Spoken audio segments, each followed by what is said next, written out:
Os soldados romanos usavam duas espadas, uma longa, outra curta, usada em combates corpo a corpo. A palavra de Deus é a espada do Espírito, que é viva, é eficaz e mais penetrante do que qualquer espada de dois gumes.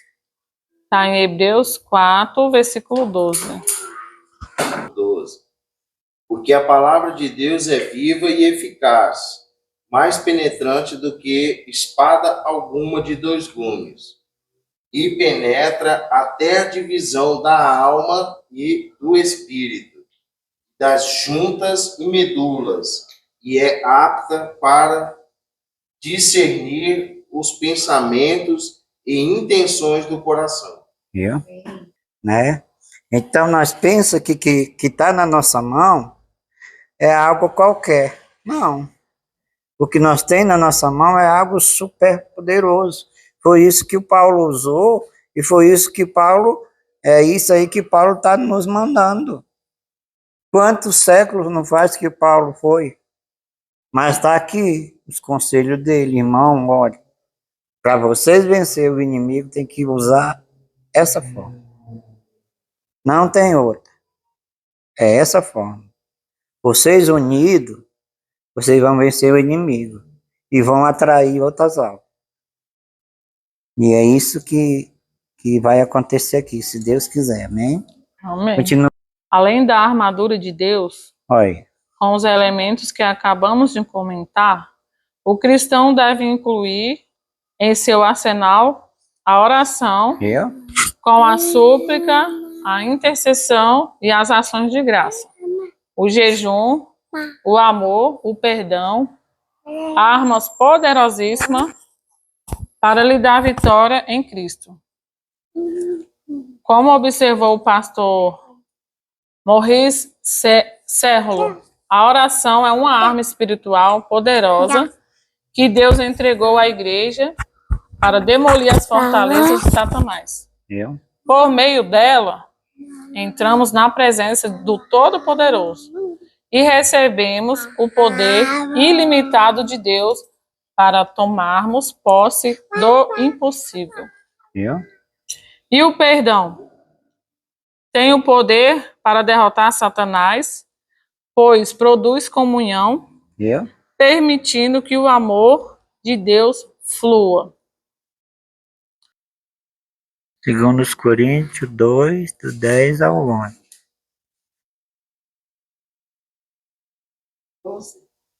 2. Então nós vemos que o amor, o perdão, ele, como é que ele nos faz? Segundo Coríntios 2, né? Vencer, 10 ao 11. Vencer. O amor. O amor, pode continuar, pastor. Perdão. Já achou? Pode ler.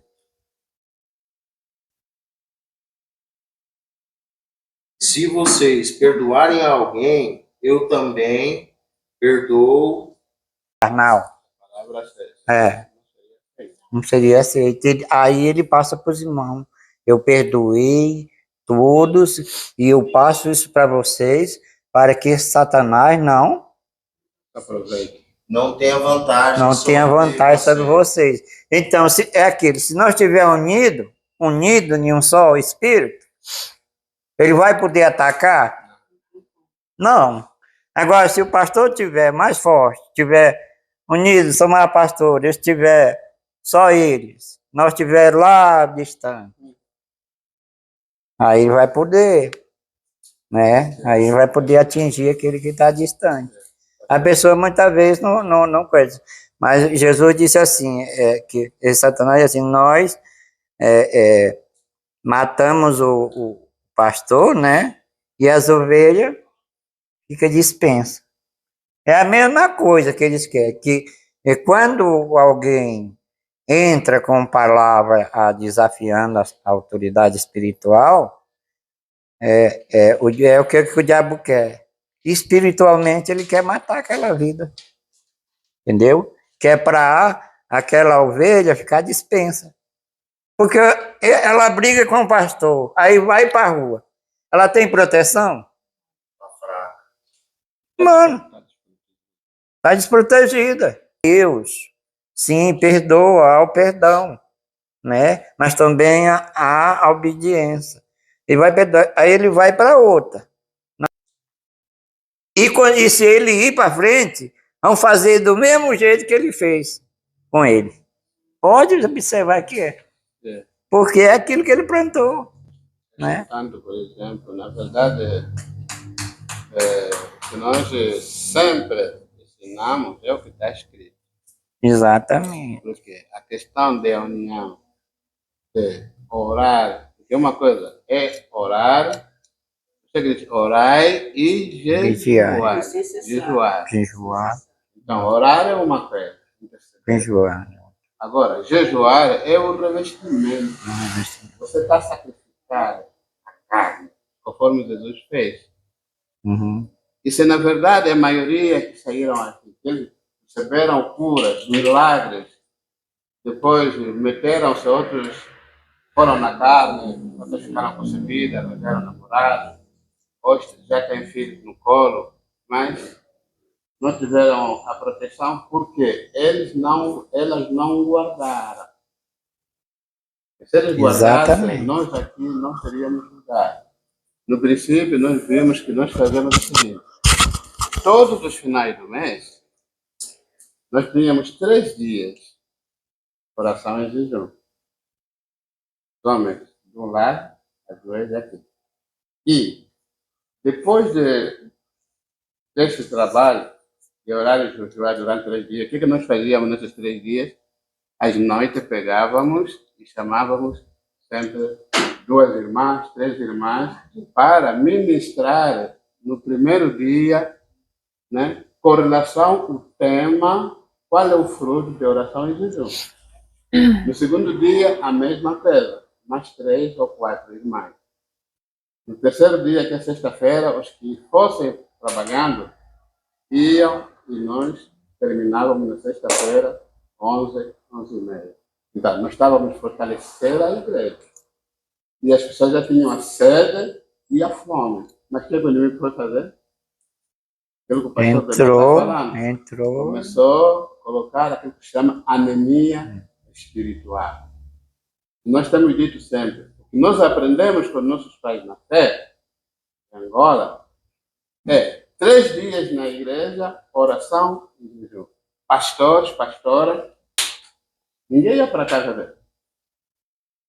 Ali era a alimentação, o revestimento, o protocolo estava de olho. Ver lá fora se tem alguém que estava a comer ou beber refri. O inimigo não entrava, Não né? entrava. Não tinha espaço. Não tinha. O próprio Paulo diz. Vê a igreja de forma que cresceu. O Paulo diz, não dê lugar. Faça o diabo para tentar vocês. Mas as pessoas que têm idade, vocês têm um propósito. Eles já sabem que todas as sextas-feiras nós temos propósito. Mas os que trabalham, nós compreendemos. Mas tem os que não trabalham. Às vezes, quando é feriado, seriam as datas de nós estarmos unidos aqui, pelo menos um dia, uma manhã, para estarmos aqui. Não é igual.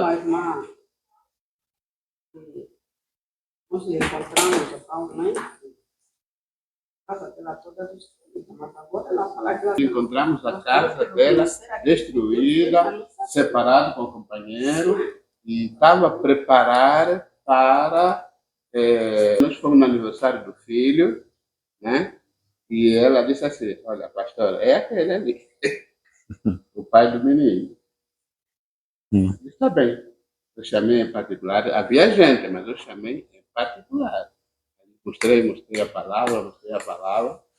Olha, no mesmo mês, ele já tinha arrumado uma outra companheira, estava lá no jardim lá. Fez 4 anos. Então ela já estava para vender a casa e ir para Minas Gerais. Depois dessa palavra, eu orei, mesmo lá na casa dela, no aniversário do filho. Olha, no mesmo mês, eu vi, estava aqui no altar, estava aí na porta. Ele fez assim para mim, aqui. Fez bem aqui. Ela também se entregava muito aqui, não? Já veio acompanhar. Sim, porque ela saía a palavra, ela guardava. Mas nós é que temos a pastora, inclusive, num curso que tivemos aqui, a pastora disse assim, olha, Agora chegou o momento de nós orarmos. Quem tem o lar destruído? Aqueles que os maridos deixaram ela, né, que não têm paz nos seus lares, passam aqui à frente. Vamos orar. Olha, sabe qual é a palavra que saiu na boca dele? Ora para mim, mas não ora mais para que ele volte. Então, queria que outro, a pastora disse não. É aquele mesmo. Eu vou orar assim. Orou aqui. Não fez 2 semanas. O que ele fez? Lá, frente a frente, aquele bairro com a cidade dos pais, onde ele morava. Depois de 4 anos, ele chegou, depois da palavra que ouviu, e as orações, esse marido chegou e disse assim, olha, a partir de hoje, eu vou lhe dar 2 meses, eu vou pagar 2 meses do Pega um pouco aluguel de água para mamãe. da casa, vou pagar 2 meses do aluguel, mas já não contaste comigo. Veio, quando ele se entregou, até hoje não estão aqui. Não. Mas ela, quer dizer, há pessoas que não têm, conforme o irmão Marco fala, o que aconteceu, como é que se converteu, a palavra que você se encontrou com ele, quer dizer, ele não, essa parte aí não foca, ele só diz que eu é que orei. Mas Deus sabe todas as coisas, o importante é que nós fizemos a nossa parte, Deus fez a união, fez o trabalho, e continua a fazer, e vai fazer com coisas maiores ainda. Então, a oração em jejum em conjunto é o poder. É, ela bloqueia Bloqueia a astuta do diabo. do diabo. É isso que Paulo tá. Só que nós persistimos, nós não vamos desistir. Bloqueia. Porque a oração em jejum é o que dá vitória. Amém? Obrigado. Pode continuar, irmã. A autoridade de Corinto. Ele perdoou tal pessoa e incentivou os irmãos a fazerem o mesmo, Eu? para que ela retornasse ao convívio da igreja. E Satanás não obtivesse vitória sobre a vida dela e sobre a igreja de Cristo. O objetivo do diabo é separar as pessoas, causar contendas, desunião.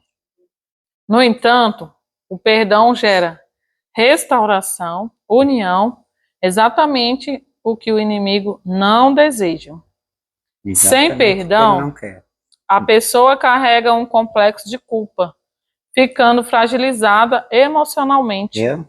Entretanto, com ele, a restauração acontece e automaticamente Satanás é vencido.